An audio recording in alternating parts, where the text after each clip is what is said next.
Hey, how are you? I'm good. How are you? Doing well. Good. Have you seen Gloria? I have not, no.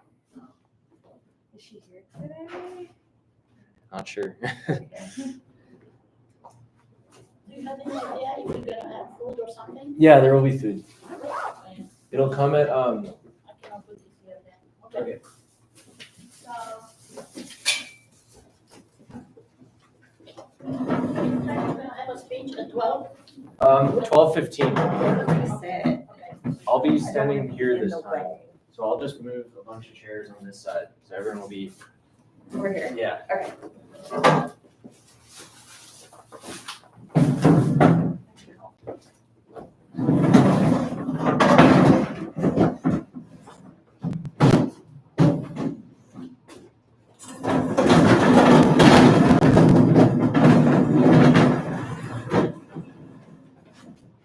don't know how many people there will be this time. This should be fun.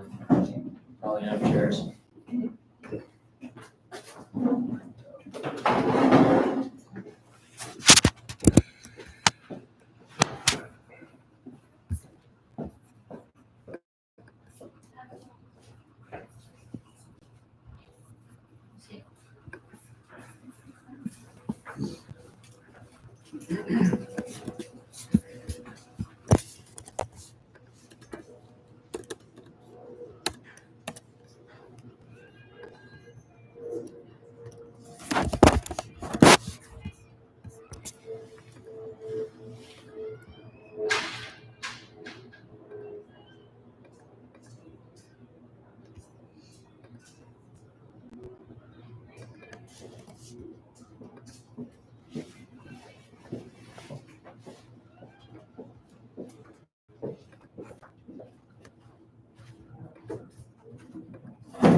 Try my best.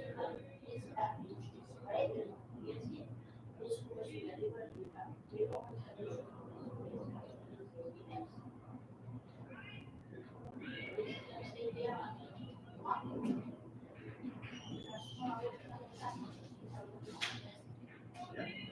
It's great. It's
Great. Oh, no, thank you.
William. Hello. You have a note. Hi. You have to hear. Almost starting, right? Uh-huh. Oh, wow. Okay. Wanna- Yeah. Yeah. Oh, here, okay. Huh? Oh, okay, thank you. You want- Tom, how are you? Sure. Good. Good to see you. Thank you. I can sit here, huh? Okay. Hello, buddy. Last Friday? As far as the last I checked, Yeah.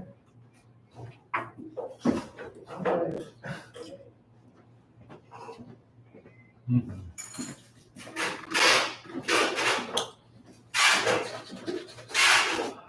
Sru's been encouraging me to record these so I can see how, like, watch it later and improve. Oh, yeah, that's a good idea. Yeah, and so, yeah, go ahead. I'm not as advanced. I'm just starting to record my voice and listen to the game. Yeah, Like, I have to study some messages. Then it's better that to read it and record and then to re-listen, mhm. I'll pick up better. What's the Yeah. subject? What's that? What's the subject? This one? It's on the relationship between the will, the intellect, and the passions. Ooh, Ooh, this this, is interesting. oh, that's It's a very, good foundation for a lot of other very ideas. serious stuff. Yeah. Well, I feel like a lot of people, they get this stuff, like these sorts of conversations in like seminars during college, Yeah. and then pretty much not again. I think it's just fun for people a little bit to kind of think about this stuff. Oh, yeah, right. 'Cause otherwise, we just get so absorbed in our work and stuff, and it's like life just becomes work and recreation. But sometimes there's a little bit of a like intellectual engagement. It's sometimes fun just for its own sake. I like that. Yeah.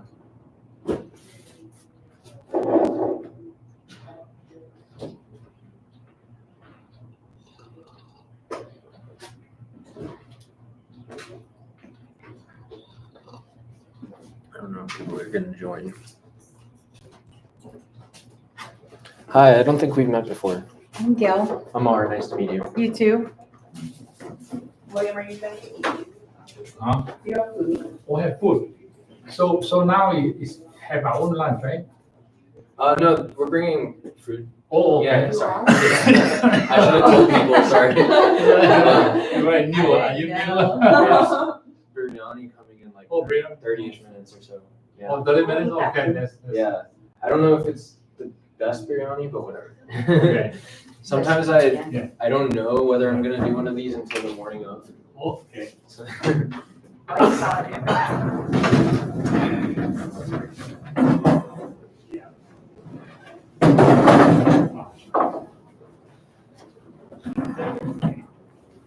Oh, I'm drinking water.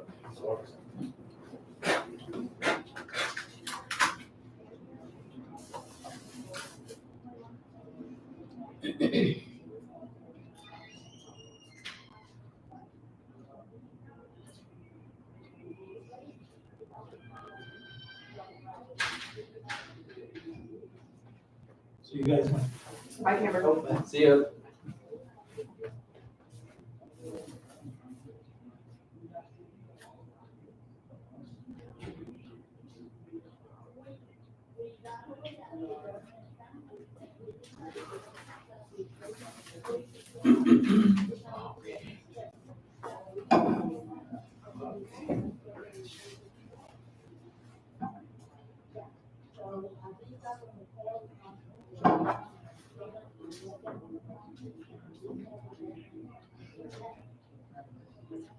Texas Ranger fan? Oh, yeah. World Series, baby. Yeah, I was thinking about wearing my Texas Ranger hat, Yes. but It's, I'm not that much of a fan. oh, I was kind of surprised they won the World Series. I'm glad Yeah. They did.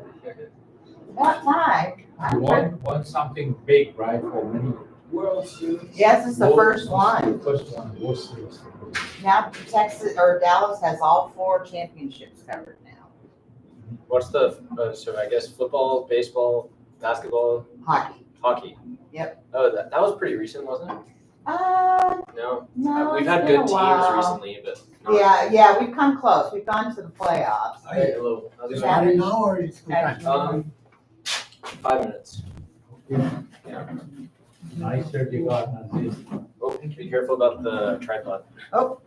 Sorry, it's like right there. Okay. So The Rangers were impressive in their wins. Oh, They- yes. They were winning, they scored lots of runs. It was an exciting game. Yeah, up to the last sixth inning or so, Right? they kept them hitless. Yep, And after that, they busted loose. yep. And then it all went down. It was pretty exciting. I was running through my apartment screaming. And I'm a big sports fan.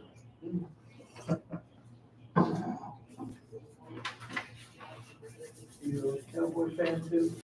I'm kind of a fair weather Cowboys fan. Yeah. I mean, I'm more of a Chiefs fan than a Cowboys fan. Yeah. They're a lot more fun to watch, and the team is a lot better. Yeah.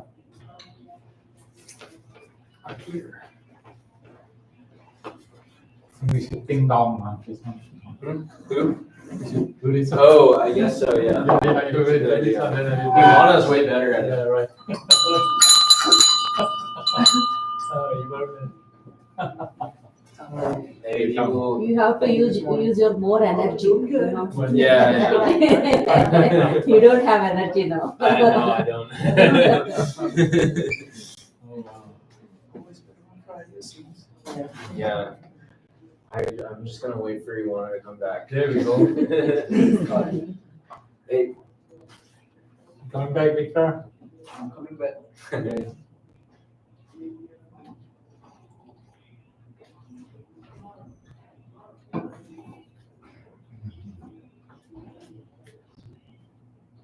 And you got anything fun planned for the weekend? I'm going to the Greek Food Festival. Oh, Greek food. Where? It's in Dallas. Okay. Near uptown area. Mhm. It's like with the church stuff. It's like a Greek Orthodox church. So what is it, like pierogies or something? I have no idea. I used to go there as a kid. Oh no, that's Ukrainian.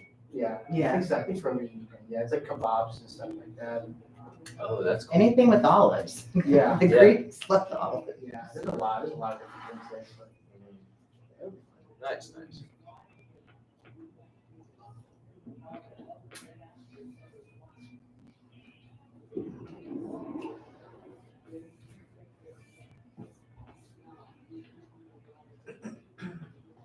Hello, how's it going? Hello.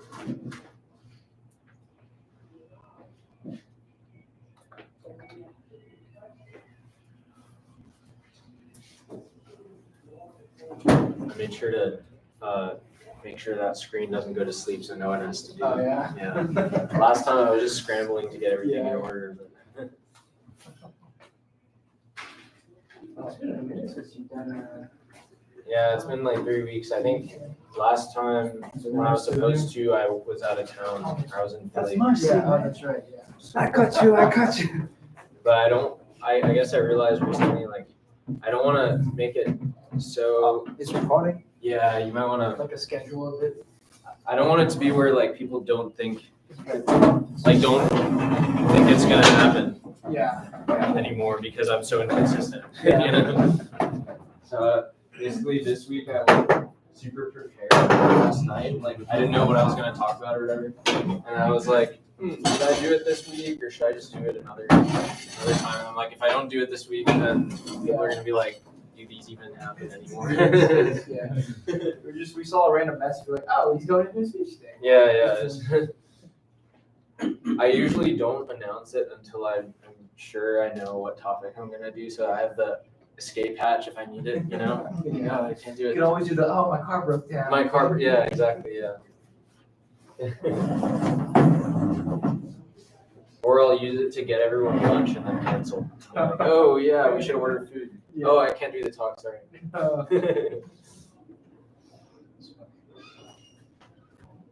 Movie night, Tuesday, Toy Story 4. Now, is that a real thing? Really? Toy Story? Yeah. You never heard of it? I did. Oh, yeah. I didn't know there was a Toy Story 4. I didn't either. Is it the VHS one? Must be, probably, yeah. I only knew there was 3. I think I watched them. Hello, I'm not Rabbi. sure about that one. Yeah. Hey, what's up? Have you started your? No. You haven't yet? Okay, sorry. Oh, wow, what is this one? I got it, recording it. Recording Yeah. this time. Yeah. Is it over there, right? Thank you. Your wife doesn't want to sit next to you. No. Camera? No? If you want so. No.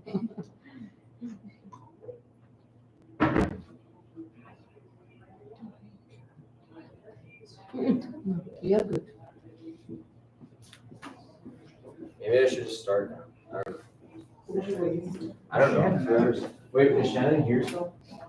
Did you go to Louisville? He's gone. I was gonna say Louisville. Yeah, he went, Oh, smart. Smith on here? No. You can walk out. No, she's coming back. Oh, she's coming back, okay. Yeah, I think you guys start. Should I? Yeah. Okay. All right, so let me at least wait for Lupina because she is not. Oh, yeah, yeah. Is your yeah. dad joining us today? No, he might be on a demo. He might join somewhere along the way. It's being recorded, so Oh, yeah. yeah. Was it? Okay.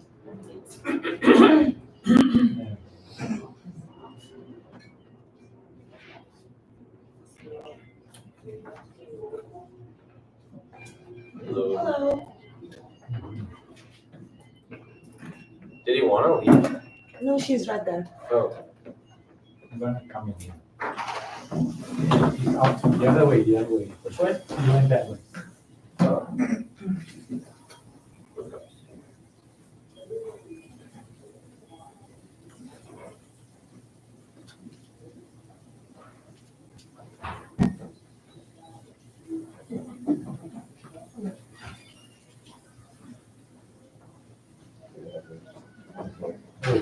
I was wrong. He went the other way.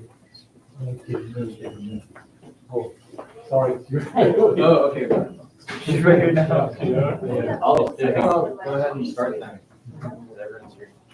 All right, so today I'm going to be talking about the relationship between I guess I think we should send out. kind of the architecture we use or engage every time we make a decision, like what governs our behavior. I think there's 3 aspects you could break it down into. There's the will, there's the intellect, and then there's the passions. Or you could call it like the sort of our emotions, our intellect or our mind or our reason, and then our will. Does anyone want to attempt like a brief description or characterization of these 3? Or one of them? What is each of these? Will is when you decide to do something and you try your best to do it. Yeah. Right. That's like an act of the will is like you do something, it's like your muscle, like your sort of the muscle you push with. So you make decisions using your will. Ultimately, if you do something, I mean, sometimes people do things that's kind of like involuntary to some degree, like they're acting on autopilot, you know? You've ever sort of, like instinct is different from will. Usually if you will something, it means you intended it. The intellect, anyone want to try that one? What's your question? Sorry. Yeah, like your thought process. Your question is? So the 3 sort of architectures that govern what we do, that we use whenever we make decisions. Generally, in some combination, it's our will, our intellect, and our passions or our emotions. So yeah, the intellect's like our thought process. It's like it does the calculating. And then there's the passions, which is how we feel. So how is a vision coming to play with these three things? A vision. Some people act or do controlled by that vision. Does this vision fall into one of the three that you put on the board? Like when you envision something and then you decide to do it. Mhm. So the vision is kind of, it's like the data that feeds into this somehow. So usually it's like you do something because the vision appeals to you, right? So you envision it, it feels good, or forget if it, like maybe it doesn't feel good, but like when you think about it, it seems like the right thing to do. You might not feel like doing it, but your intellect concludes, okay, this is good for me. And so then you will it, finally. So what's the relationship between these three? Does anyone have any thoughts on like what the relationship is between the will, intellect, and passions? Or how should it be? Intellect, and then the will. Isn't it all related to your soul part too, S-O-U-L? Yeah, I mean, in some sense, like your soul is not a faculty. It's more like these things operating in harmony. Like, so the process, like when your whole being operates in harmony, you call that soul. So like this book that Aristotle wrote was called De Anima. So people call it On the Soul. But what it really means is that which animates. If you translate it literally from Greek, it means that's which animates. So like your soul is like the breath of life. Like all the architecture could be there, and your soul is all of it functioning together. So when you take away the soul, it might have all of the same parts. Like your brain's still there, your organs are still there, and the soul is like what moves it.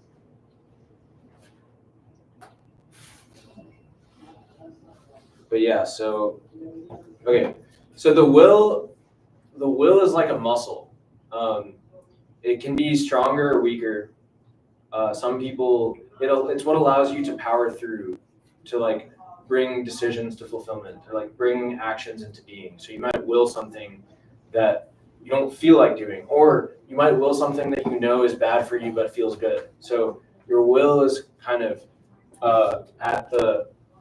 your will is governed by usually one of these two in some way. Like your intellect and your passions guide what you decide, and your will decides it.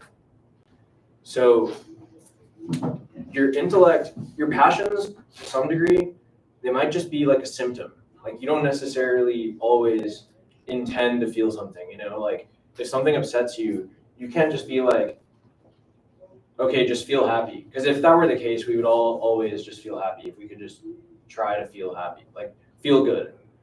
Oh, okay, let me try my hardest. Like that's not how it works. So passions are actually the thing you have the least control over, like moment to moment. So basically, and what we do have control over in the long term, which we can feed, is the intellect. And I'd argue the intellect is what distinguishes humans from animals. So the will, like animals have a willpower, that you've seen animals that have like a broken willpower. They just don't really, like those dogs who they just kind of sit there. There are things that they want, but like the dog's not motivated. And I guess like certain dogs might respond differently to training or something like that. Passions, animals have passions too. Like basically that's just the reward, and like it's pleasure and pain. It's your motivational state. And humans' passions are a little richer. Like that's why we have so many words for all our different emotions. But the intellect is what gives structure to all of it and makes it higher than just a bunch of, than just pleasure, pain, and decisions. So the intellect also supplies color to your emotional experiences. So that's why our only two emotions aren't pleasure and pain. We have a much wider range than that. There's a difference between the experience of anger, sadness, disappointment, joy, relief. So like there's a lot of sort of color and differences in your emotional experience. Some people are much more kind of emotionally black and white, and we've all met people whose emotional experience is relatively flattened. Like you don't see much other than say like I don't know, rage and happiness, or like basically someone's just like a toggle. They don't have much. So in some ways your emotional experience is actually shaped by your intellect. Like the words or vocabulary you have to explain how you're feeling, it's not just your ability to explain it, but it's also your own understanding of your emotional experience is affected by the vocabulary with which you can describe it. And it actually changes how you feel about certain things, you know, as you get better and better at it. Like if you understand the difference between say sorrow, despair, and disappointment, you know, that'll allow you to categorize an experience you're having in the future, and it'll shape how you actually experience it. But it's not just having the vocabulary. So if you think about it, how you feel about certain events is affected by how you think about it. So your intellect directly shapes your passions in the long term. So, for example, something bad happens to you, let's say.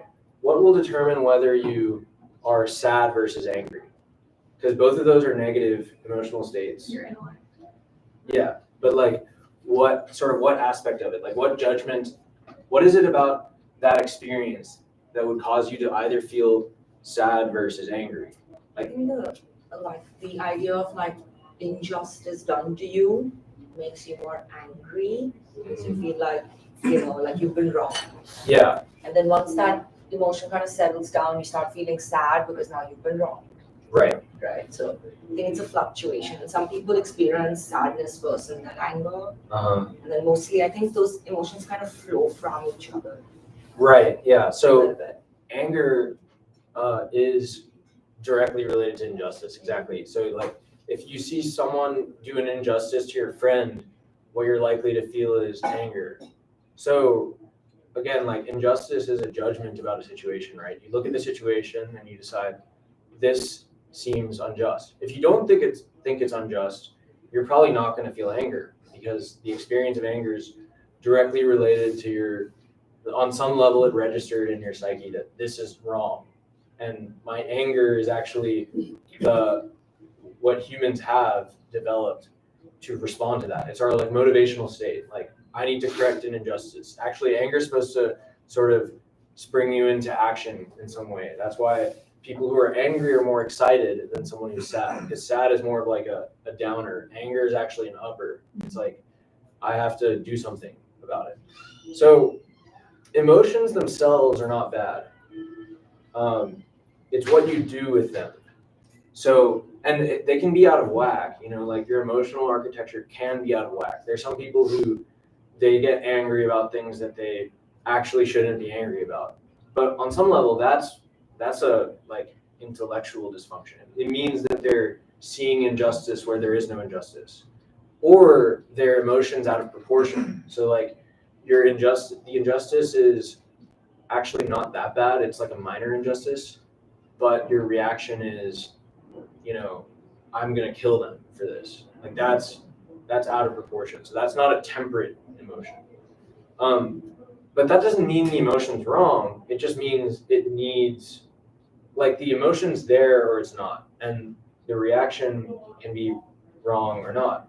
And so you have the emotion, because in some sense, like I said earlier, you don't have control over it. It just happens. Like if you feel extreme anger, you have to first acknowledge it and then know what to do with it. So either you have to think a little bit more to help calm yourself down, or you have to like act on it somehow, but the way you act on that emotion should be virtuous.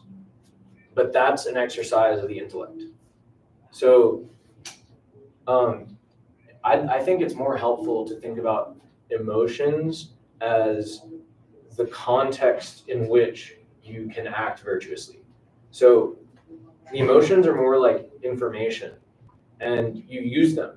So obviously it's not purely informational because you're feeling them, but the feeling itself doesn't necessitate a particular response because your feeling's not always right. Like, and in some ways, like I said earlier, your intellect trains your emotions in the long term. Like if you see something as good, maybe, and you guys can think of examples of this, but let's say you didn't have a taste for a particular type of music, and then slowly you developed a taste for it.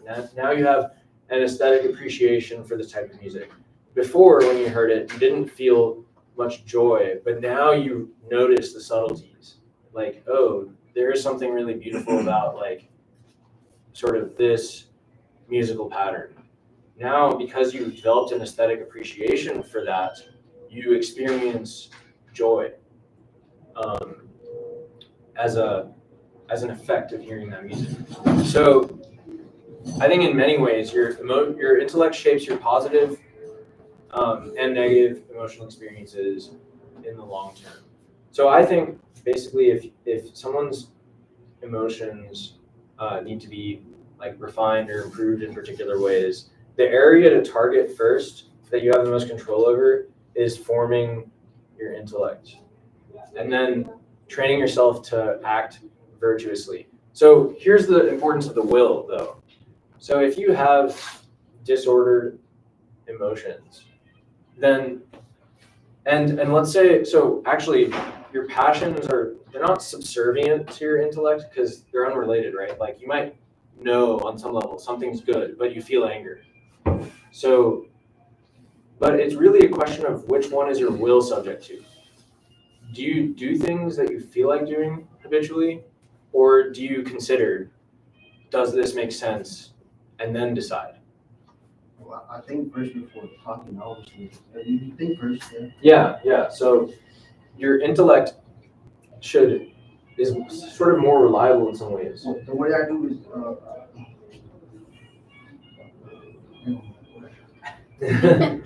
Yeah. So basically, okay, so you have to first feel your emotions. Because I think what happens if you don't feel your emotions and then think is your emotions govern you, but it's not obvious to you how. And so we've all met people who are like very much governed by their emotions. Like they feel something and then they do it. And the intellect is basically like cut out. It's just like pure instinct. Like I feel bad, I'm gonna escape. I'm gonna lash out. Like I'm just gonna, and you don't sort of engage your intellect first. The second aspect of this is, so there are some people who they think they're operating purely based on their intellect because they're suppressing their emotions. So they're not feeling their emotions first. They're not even thinking about their emotions. So there are some people who they feel a bunch of stuff and they're not aware that they're feeling it. So to their mind, all they're doing is thinking and acting. So they think they're acting purely rationally, but they're suppressing their emotions. So like, I'll give you an example. And you must have encountered people like this who you know that they're really angry and they're operating out of anger, but then if you try telling them like, hey, you're really angry, maybe you need to relax a bit. And they're like, what do you mean? I'm not angry. And it's like obvious to everyone in the room that they're angry. And their action is actually coming out of their anger, but they're not willing to feel that emotion first. So you don't want to suppress your passions. I mean, you can try. So this is the whole premise of Stoicism. I don't know if any of you have like encountered Stoicism. Yeah. So like there's a bunch of, I guess, Greeks and Romans who are really into Stoicism. It's this movement that basically the idea is you shouldn't like let feelings govern your life, positive or negative. Like basically there's just the objective good and we need to be like virtuous robots basically. So we need to do everything right and we need to focus on the things that really matter, not like what makes you happy or what makes you sad. Like that's meaningless.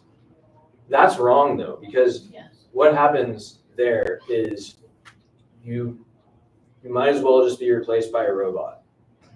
Like you're no longer human. And the other problem with it is, let's say you double down, you're like, yeah, it would be great if we were all just robots who all acted virtuously. Yeah, go ahead. I would challenge that, but that will take an hour of debate between us. Okay. I feel, I mean, just to put a point there, Stoicism has its points Mhm. within which it is one of those things that you pointed out before can control your intellect long term to bring your emotional quotient to a level where you can control your passions, your intellect, Mhm. and you can do it for the long term. But then you have to be able to deal with and understand. I mean, I'm not stoic. What you're talking about is maybe at such a level, stoicism, that you turn into a rebel. Nobody's asking you to do that. No, yeah. It's up to a level where you can practice that and get benefits out of that kind of system too. You don't want to cut out a whole system which is actually based on being able to temperate Yeah. your emotions to a great level. And then Right. this is when you apply what if, right? You know, and so you think about it, what if you do this one wrong, then there's usually I do something, I apply what if first, yeah. Mhm. Yeah. No, yeah. There's So nothing wrong with allowing, rationality to determine what you're, what to do next, right? Mhm. You just shouldn't let your emotions take over. It's not to say that you can be stoic, but, also not be a robot. Yeah. You can have the emotions, you just don't let them make your decisions for you, that's all. Right. So I think there's unhealthy extremes in both directions, and I think stoicism is actually a valuable correction to, and I think not all Stoics are the same. So like, I actually do encourage reading some of the Stoics. They have really good thoughts, and so I'm not like dismissing the perspective. I think it's true that our intellect should govern our behavior more than our emotions, because in some ways, yeah, like I said earlier, emotions are like a byproduct. They're the thing you have the least control over. So, best case scenario is your intellect governs and they perfectly utilize your emotions. Like in an ideal world, your emotions are perfectly in line with what's actually on an intellectual level good and right. So that's not the stoicism I'm really referring to, but I'm referring to the idea, because I have met people who are kind of trying this. They live in denial of their emotions, and there's an extreme and unhealthy sort of brand of stoicism that's like anti-biological. It's like you're not a human. What you're aiming to be is a virtuous robot. And some Stoics do speak like this. And I think the problem with it is, one, like it's not desirable because emotions are the context in which we grow in virtue. And I'll explain that in a second. But the other reason that we don't want to do that is because it's simply not feasible. Like, basically, people who are trying to eradicate their emotions are not actually ever going to succeed. They're just going to live in denial of them. And their emotions in various other ways are going to come out and affect your lives. But the second reason is, like, having a healthy and ordered emotional experience is a huge aid and support to sort of rightly operating human. So, like,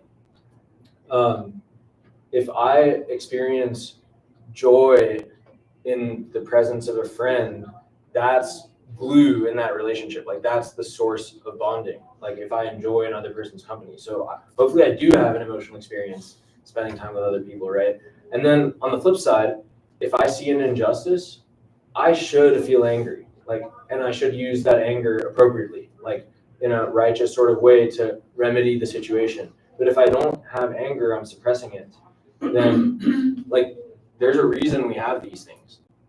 The reason is because it has an adaptive function if used appropriately. The problem arises when it's unchecked and not subject to the intellect. And basically your emotions hijack your will and sort of short circuit the process of, oh, wow, I feel angry. What should I do with that anger? That's the question a person should ask before they act. And so I guess it's interesting. So the reason I said that emotions and passions are the context in which you can grow in virtue is because, like, let's say you're trying to grow in generosity.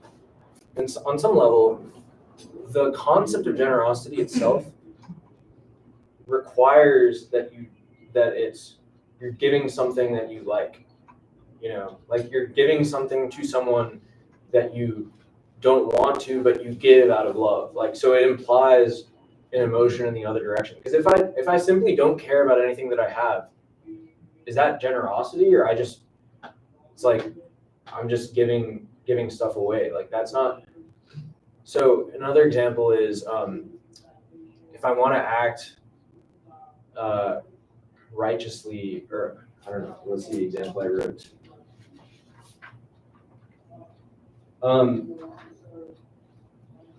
Yeah, okay, so if you knew a person you were having a meal with doesn't feel joy having a meal with you, and they're doing it because they're trying to conform to some like abstract concept of virtue, like, oh, it would be rationally good for me to have a meal with someone, like, how would you feel?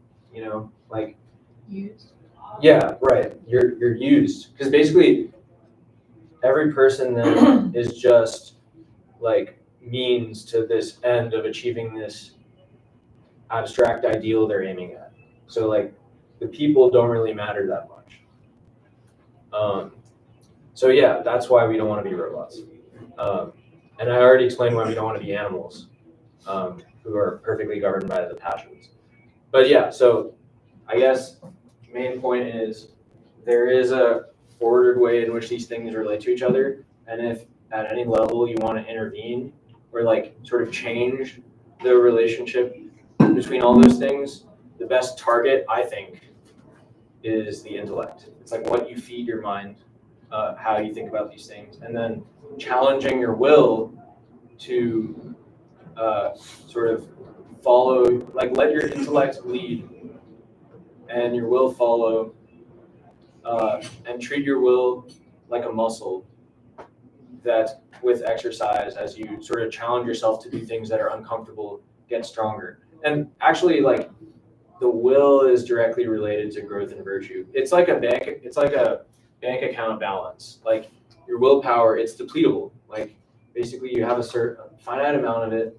And if you spend it all on one thing, you don't have the energy or willpower to devote to something else in the short term.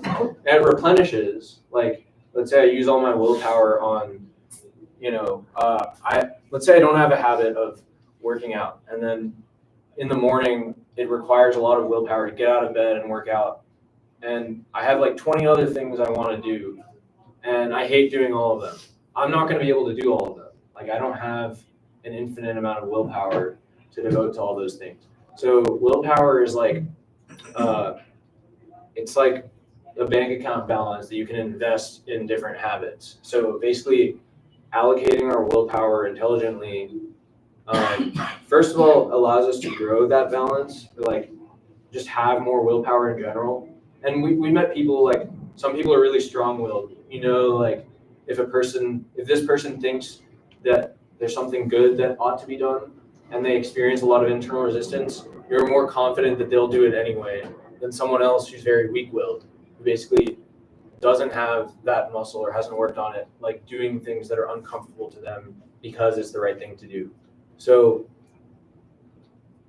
I think basically if someone's trying to change in some way, the areas to target, treat your will like a muscle and invest in things that you intellectually judge to be good, even if you don't feel it at first. And there might be many things that are good qualities to have or good habits to have, and you don't feel like it now. And basically all of your being will scream, don't do this, but you ought to. Well, in that case, what you should do is sort of devote your will to that task and your intellect thinking about why it's good reasonably, and then trust that your emotions in the long term will follow. Like basically, as you habituate to it, your emotions, your passions become more and more in conformity with your intellect and will. Because we train ourselves to like or dislike things.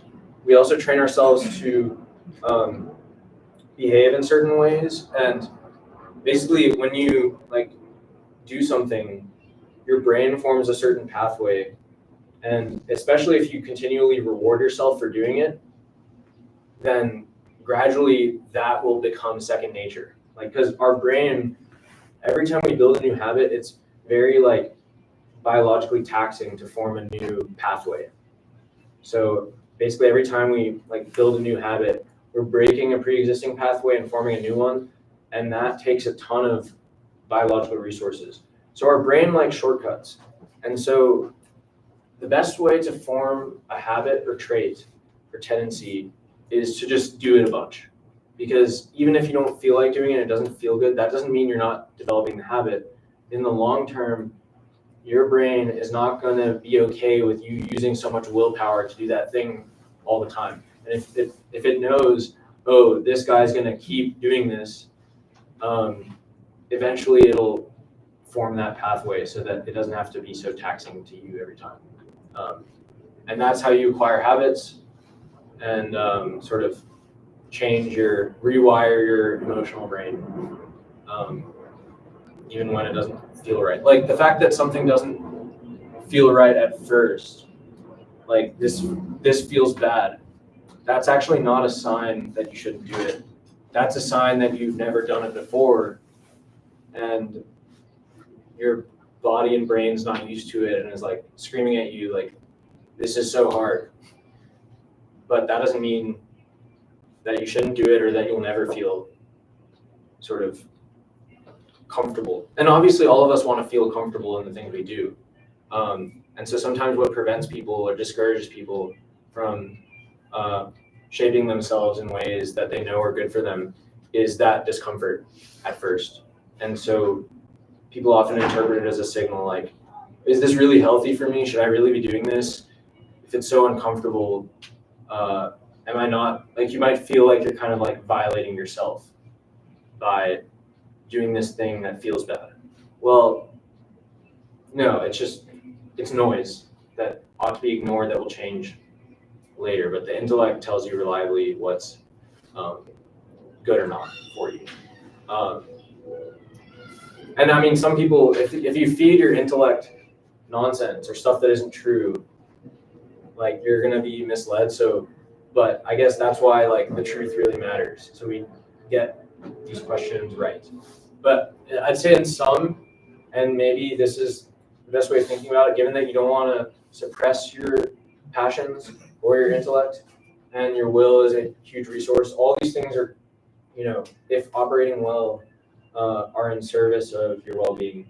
So you want to have an intellect of ice, so it's like cold and makes judgments well. A heart of fire, so your passions are sort of active and cared for. And then a will of iron, which is like, having strong like muscles basically for your decision making.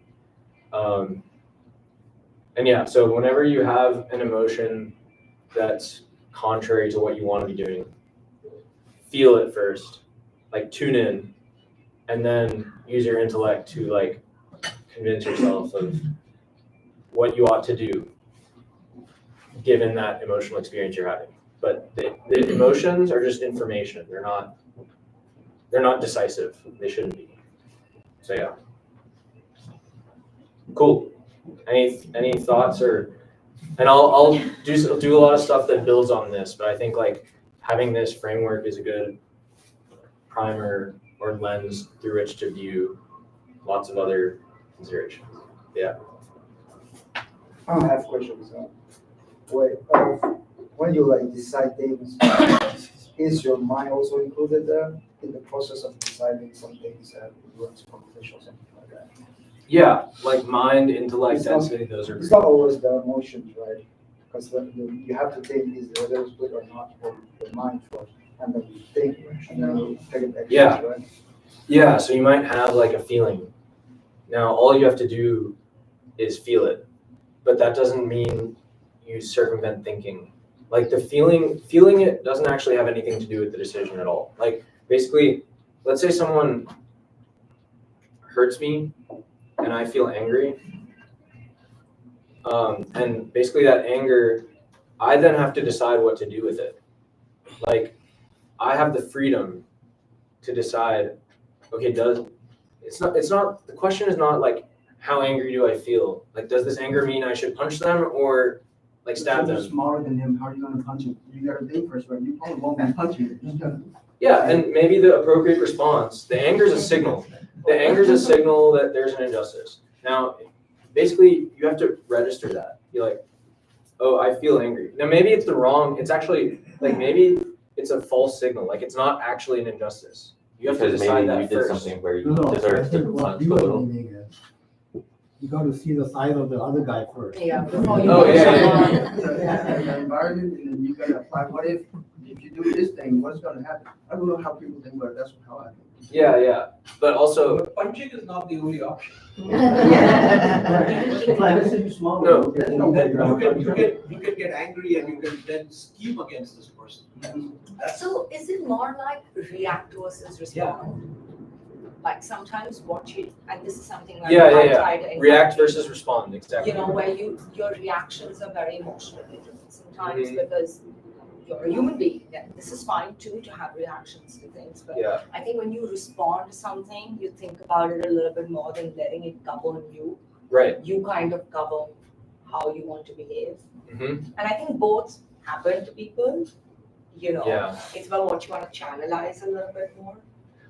Well, I think always respond is better than react, always. Yeah, I mean, unless you're in like this is A crisis situation. yes, I was Yeah. about to say, which is something, sometimes we talk about anxiety being a bad thing, but Uh-huh. actually your anxiety Mhm. helps you stay safe. Uh-huh. So, I mean, this is just a really valuable thing that I learned, like my therapist taught me that your anxiety is not always a bad thing because it actually increases your Alertness. alertness, your impulse, like to be able to react in crisis or when you're actually unsafe is really important because that time if you sit to think and respond, you're dead.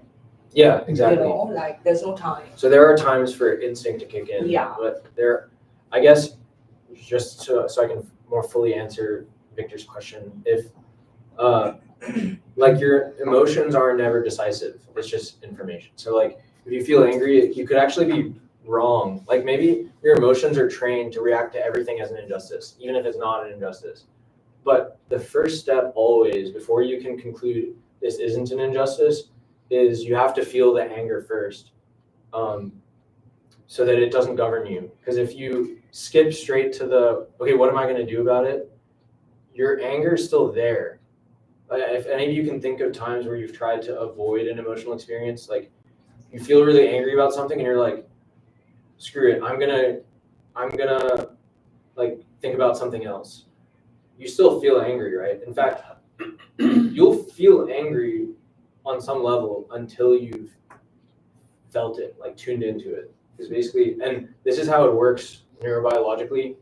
I'm not going to get into the science of it, but basically, you have this feeling in your chest, this tension, and when you ignore it and you go do other stuff, basically your body is like, hey, this guy hasn't paid attention to this thing that I need it to pay attention to. Because basically, your brain is specifically designed to not let you ignore things that are registered as dangerous subconsciously. But your body keeps a score if there's a book about it. Like your body always remembers the emotion. Yeah. Like, yeah, it's a bodily thing that it's adaptive. Like basically, okay, let's say there's a toy snake in the grass and you see it and your brain freaks out. Your brain is not designed to let you ignore that. You can't just like stay standing there and be like, I'm gonna think about something else. Your brain's not gonna let you. It'll make you first look at the thing and decide whether it's a snake.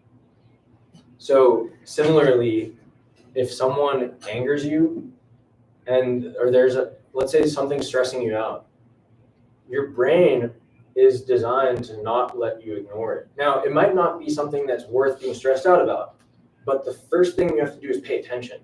So you like sort of you plug in, you say, oh, something's stressing me out. Like, let me pay attention. What's stressing me out? You look at the thing that's stressing you out and you decide, let's say you think about it, and you conclude this isn't worth being stressed over. And then maybe you don't feel stressed once you've like looked into it, basically, like what's causing you stress. And then you don't act on the stress. But if you ignore it, you will continue to feel stress and you will act on the stress. without ever having made the intellectual judgment in a clear-headed way. So that's why feeling your emotion is step one before you can intellectualize about it, because you have to register the information that your emotion is calling you to evaluate. So similarly, if something's making you angry, that means that some part of you has registered an injustice. Now, you gotta figure out whether that's an injustice before your body and brain is gonna let you release the anger. You can try and ignore it.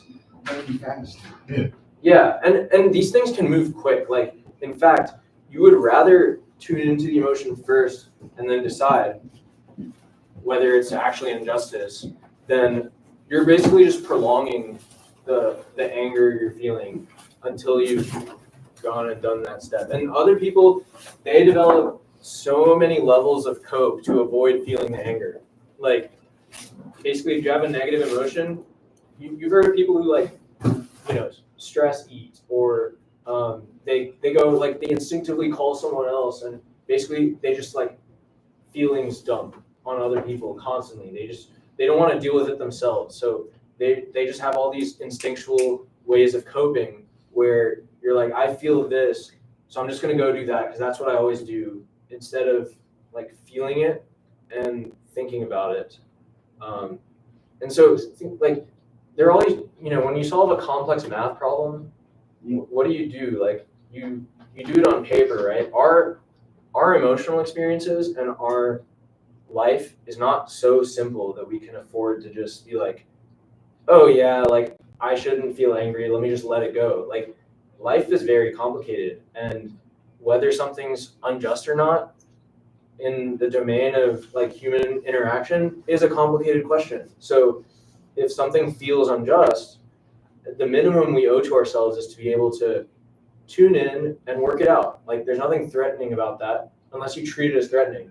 But if you treat it as threatening, where you keep telling yourself and acting upon the desire to escape the emotion, you're like, yeah, I don't want to feel angry, so I'm just going to go, like, eat, or I'm going to go, like, for a run or something, whatever it is. If you're just, like, train yourself to keep escaping the emotion, you're going to experience the emotion as threatening, and it's going to become even more unpleasant. Like, basically, you know, people who are afraid of any kind of negative emotion, like, for them, it's very haunting. They're like, oh crap, this thing might make me anxious, so I'm just going to avoid it. Well, now you're just training your brain to overreact to anxiety and not be able to handle any kind of anxiety-inducing situations. But I think the best approach to negative emotions is to welcome them. Like, bring it on. I'm going to handle this emotion well. Like, that's where negative emotions are the context, are the environment where growth can occur. Is if you view it as an opportunity, like, hey, I'm going to take this negative emotion. Now you've shifted control over your experience from the outside to the inside. Now, instead of all your circumstances constantly deciding how you feel and act, now you get to, where I'm gonna use this, like, anger I'm feeling as an opportunity for me to exercise my intellect, make a good decision, feel it, experience it. It's not threatening, it's just a signal. Yeah, so.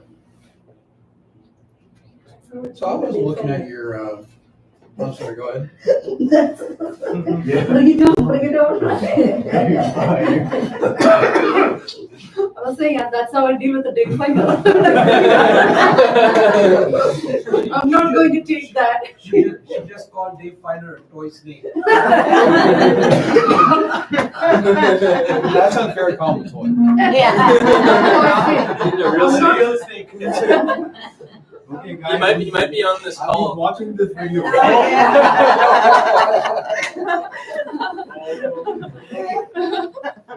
So He hasn't commented. So I'm looking at the triangle you have. And in my mind, I'm thinking, well, will and passions with the absence of intellect is addiction. And then, you know, will and intellect minus passions is being stoic or just absent of emotion, which makes you a robot. Yeah. Would you consider intellect and passion absent of willpower being maybe not directly associated, but affiliated with like Kruger-Dunning? Kruger-Dunning. Yeah. Well, the fact that That's what they, you said? Yeah, well, the Kruger-Dunning effect. What's that? What is it? The There's Kruger-Dunning two effect is psychologists. an inverse bell curve that indicates the more that you understand about a certain subject, the less confident you are that you know enough about that subject. it's like imposter So syndrome. yeah, it's like no. It's kind of like let's say I learned about physics for like a week, and I know just enough to feel like, oh, now I know physics, and you go like tell all your friends all this random stuff about physics as if you're some kind of expert, because you have a very superficial exploration of it. So you think you know a lot more than you actually do, compared to a physicist who's been studying it for 10 years, who because they've studied it for 10 years, they're much more aware of the limits of their knowledge in the domain of physics. So Should we study more or should we study less? Study the answer. oh, I think it's just like You should study just enough to get through. Yeah. So I don't need to know so much. if you want to feel on top of the world, just study a little of everything. Yeah, I'm a that's genius. Yeah, but I mean, that's where I was placing it between, the being passionate and intellectual, but especially when you climb up, Mhm. you start to get unsure about like even how much you know about a subject. Like, it happens to me, happens to everybody. And you start to back off like, well, maybe I don't know enough that I should, and then your willpower withdraws in order to, keep going on. What other negative would you place in that part of the angle where you're rich in passions and rich in intellect, but absent of willpower? I think I would call that just like lacking the virtue associated with that is like fortitude. It's like you imagine a person who knows exactly what's right and feels exactly what they should feel with respect to everything, but just doesn't and can't act on it because they're just so sort of like they're so weak-willed. Like someone who's like, yeah, I see an injustice, I recognize it as an injustice, I feel angry about it, but I'm not going to do anything to correct it. Because You just described the American people. I didn't say that. I mean, I see so many injustices over the past few years and nobody acts on them. But would you say that passion also, or maybe I have a different understanding of what you mean here about passion, because Exactly. to me, passion generally comes with action in a way that I'm not saying, oh, everyone who's but generally if you're a passionate person about anything, right, or just about life, yourself, it would generally translate into you being more proactive than someone who lacks passion and has a lot of will but has no passion, because then they're just like well, let willfully me doing clarify. something they hate. By passions, I just mean like emotions, sort of like It's not something you have to love no. or like. I mean, being passionate in and of itself is not a virtue.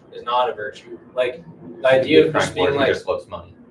yeah, I because think you could be a what person. she means is passion is an extreme emotion in her case. No, which but is I'm not different. using the word passion that way. Yeah. There's a It's misunderstanding of emotion. definitions. So the conventional use of the word passion is just like zeal, like Right. excitement. I'm not using it that way. I'm using it in the more like sort of how do you say it? Like Emotional traditional emotion. sense, Okay. like the original use So of it's the just word. an overarching word for regular emotion. I'm using it in like the Greek way. I probably should have clarified this. But like Yeah. passions means like your emotion. Like the fact that humans are a being of intellect and passions. Like we have passions in all sorts of directions, like attachments, desires, love, hate. All those things are types of passions.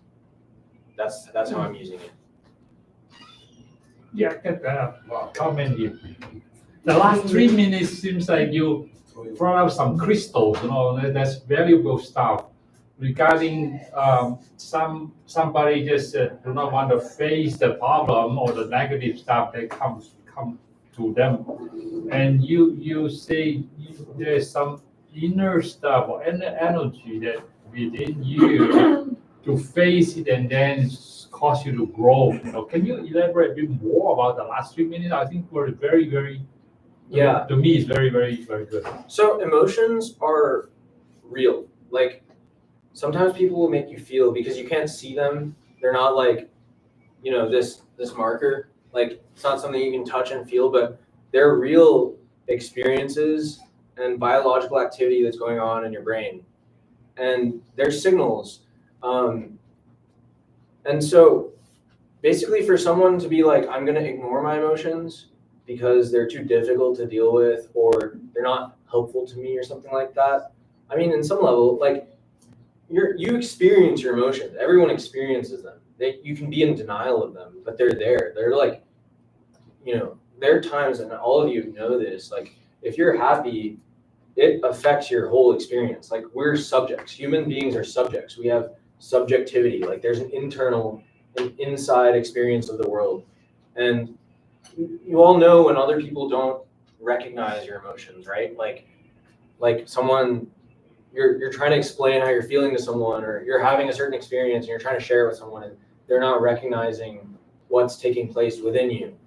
And you've all met people who treat you like an object, where like you don't have subjectivity. So it's just like a person you're interacting with, like, and I think it's a particular temptation in the workplace sometimes, where people are just like, yeah, I have to get all these tasks done. I need other people to do certain tasks for me, or with me or whatever. And basically people just become like instruments. Like, the person might as well be ChatGPT.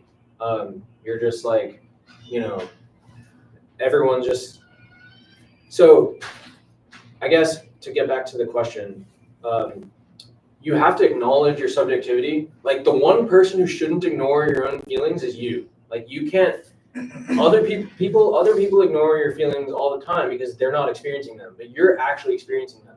So for you to be ignoring your own emotions is profoundly unhealthy because they're there. And arguably it's like cowardly to avoid them. It's kind of like they're there. You just have to engage them. Now, the virtue comes in where you decide what to do with them.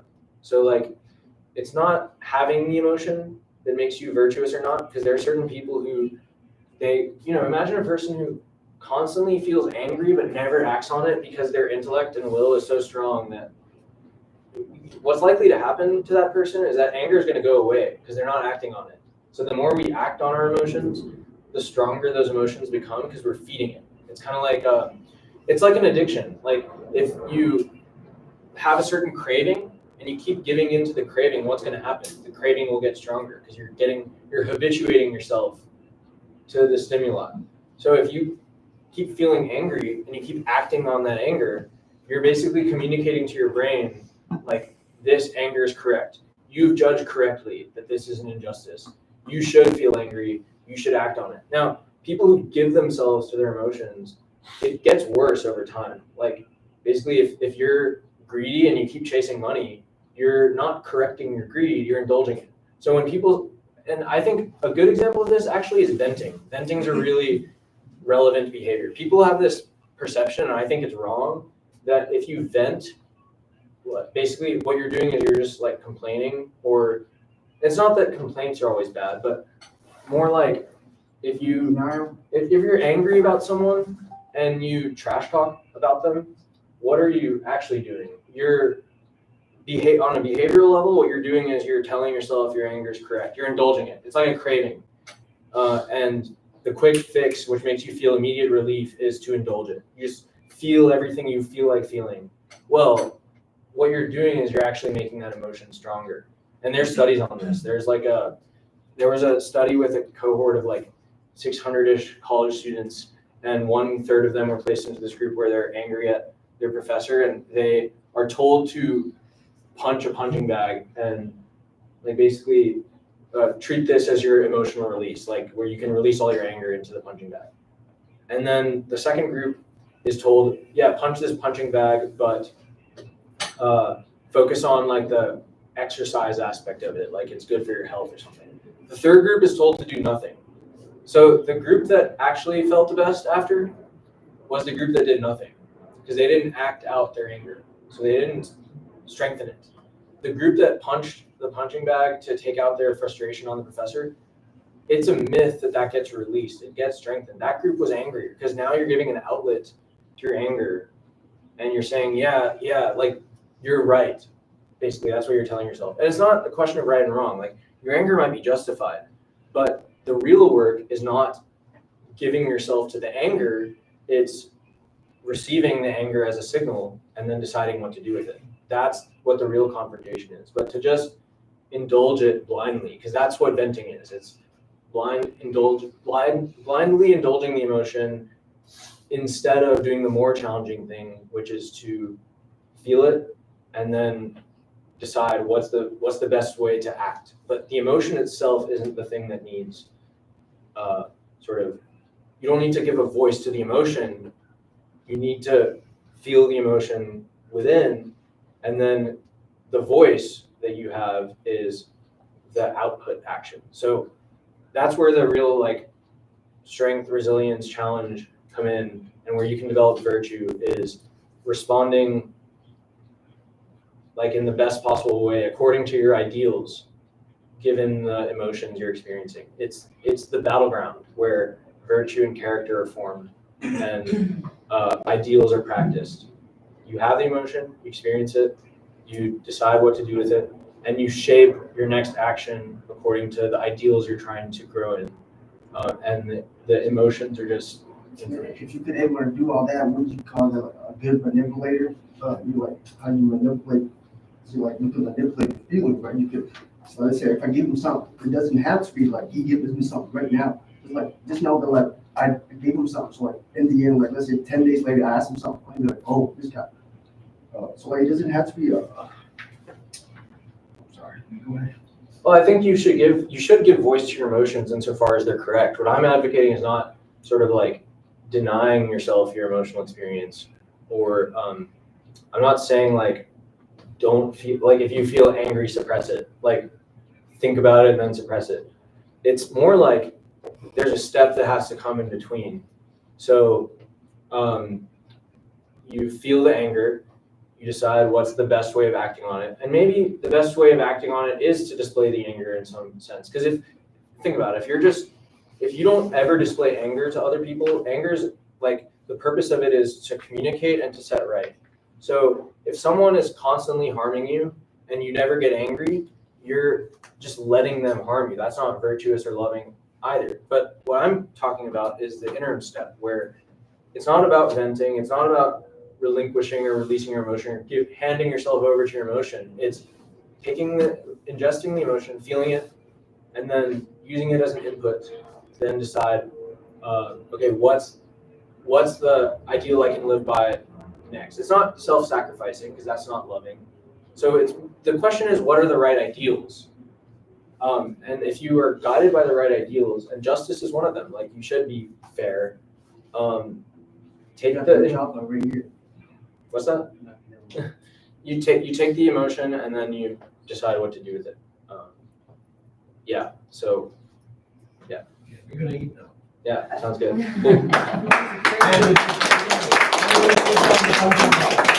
Maybe I don't have to bag. Yeah, we got one right here. All right. Good. Thank you, Lamar. That was really great. Shannon, we back. Shannon is looking. Shannon, Right? Shannon, I'm not taking it down. Thank you.